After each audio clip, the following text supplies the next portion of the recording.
At kung ano man po ay maitutulong ni Mayor Magalong, mas maganda po na ito'y mailahad niya sa Pangulo.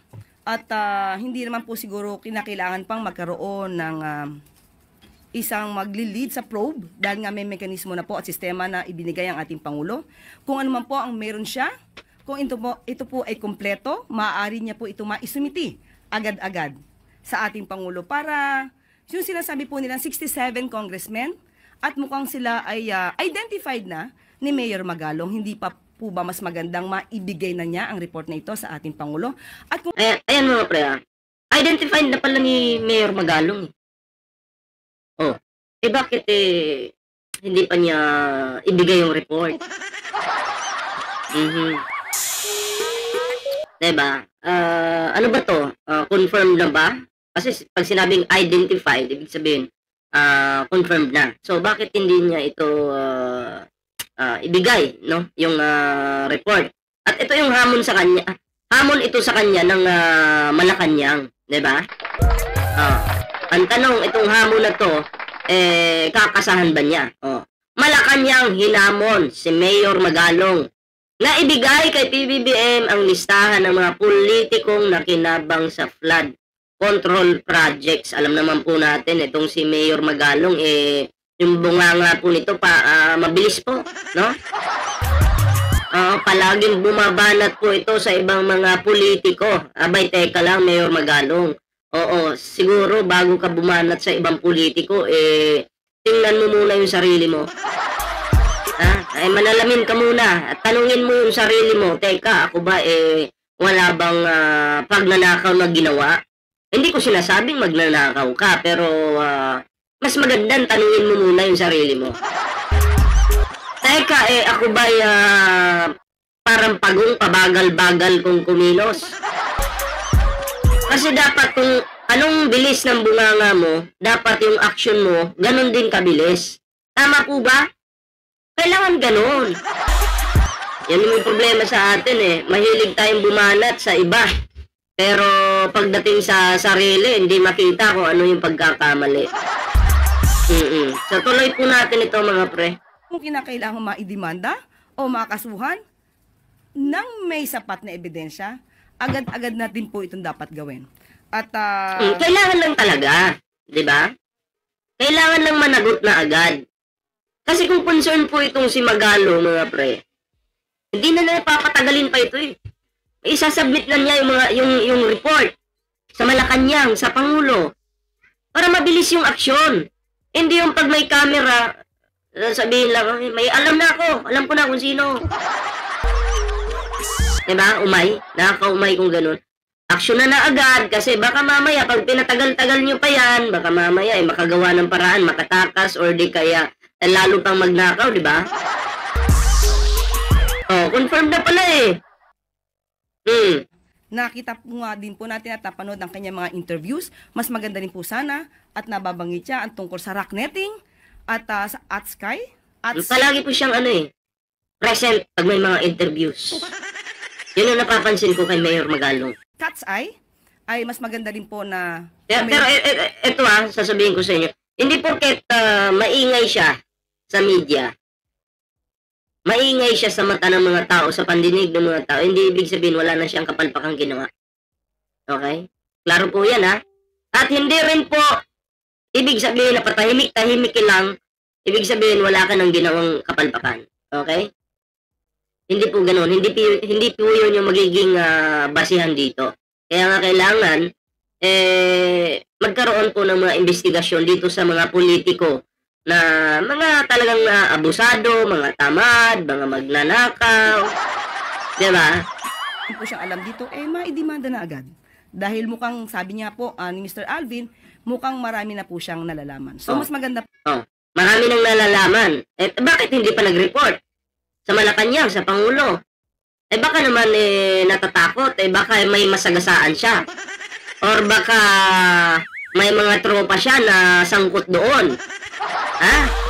Sangkot sa mga pagnanakaw na yan, mga kapalpakan na yan. Baka naman kahit sabihin niyang may alam siya, pinapabagal yung proseso. Hindi ko sinasabing ganun nga.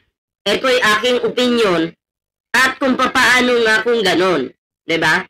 na meron kang mga kaibigan dyan, and then pinapabagal mo lang pala yan yung action para hindi masyadong madiin at makapag-isip pa kayo, di ba? Yun yung atin mga pre. Kasi tayo, nagbabayad po tayo ng buwis, di ba? And then yung iba dyan, nagpapasarap lang po.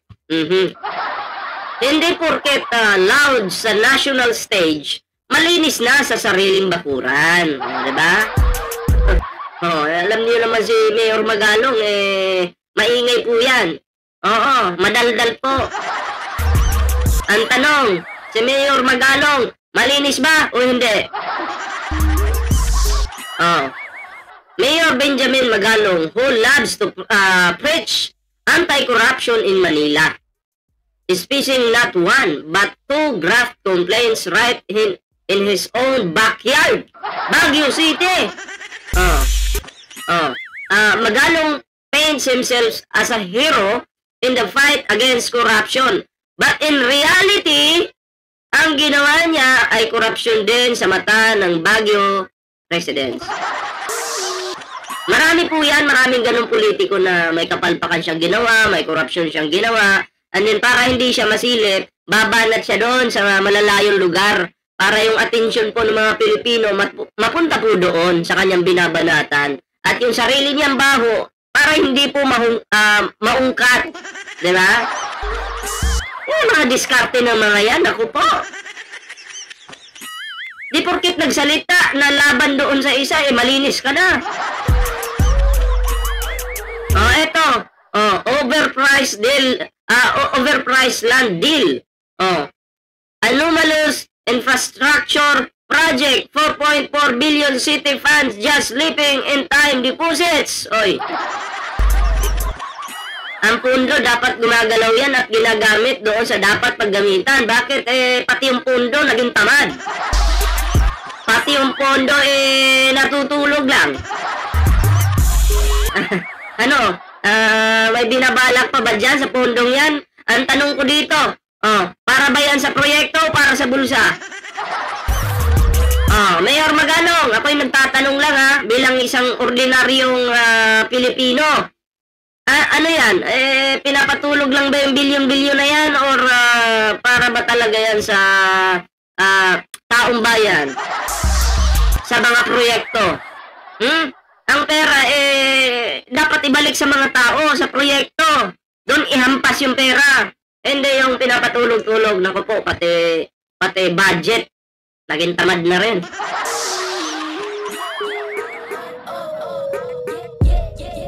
Grabe.